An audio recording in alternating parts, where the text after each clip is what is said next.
Everyone calls him King James. But no one asks what it cost to wear the crown. Before the billion-dollar brand. Before the trophies. Before the sold-out arenas. There was just a boy from Akron, Ohio. Hungry, scared, and forgotten. LeBron James was born in chaos. No father. No real home. He and his mother, Gloria, bounced from couch to couch. Apartment to apartment.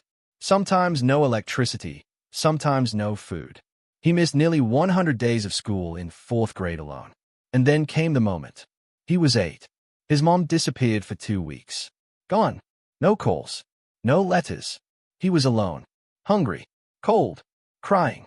That night, a small boy looked at the world and whispered, "I'll never depend on anyone again." That pain, that loneliness, it didn't destroy him. It built him. One day, he found an old basketball. No friends. No money. Just a flat, dirty ball. But to him, it wasn't just a ball. It was family. It was hope.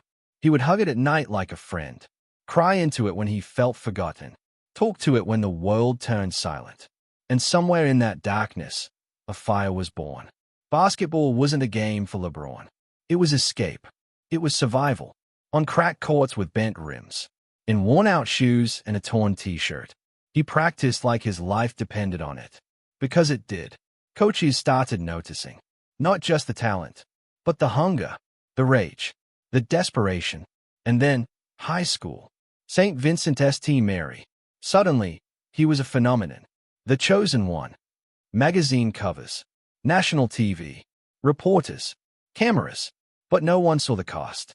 He had no private life. Friends became jealous. People expected perfection from a 16-year-old boy. His best friend, Frankie, his brother in all but blood, fell into drugs. Addiction pulled him away. And one morning, Frankie was gone, dead from an overdose. LeBron didn't skip that night's game. He didn't cry in the locker room. He just whispered, "This one's for you, Frank." And he dropped 42 points with tears in his eyes. Then came the NBA. 18 years old. Drafted number 1. Millions in endorsements.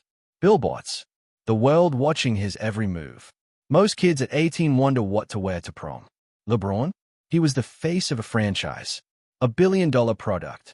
And one night, he broke. Alone in a hotel room. After a tough loss. He picked up a pen. He wrote a note.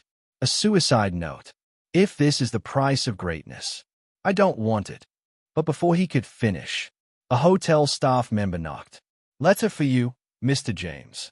It was from a mother. She wrote, "My son is paralyzed, but he smiles when he watches you. You give him hope." LeBron tore up his note and kept hers.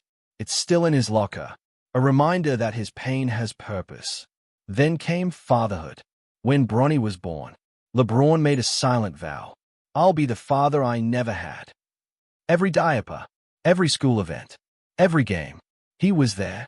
One night, Bronny asked, "Will I be a king like you, Dad?" And LeBron smiled. "You don't have to be a king. You just need to be happy."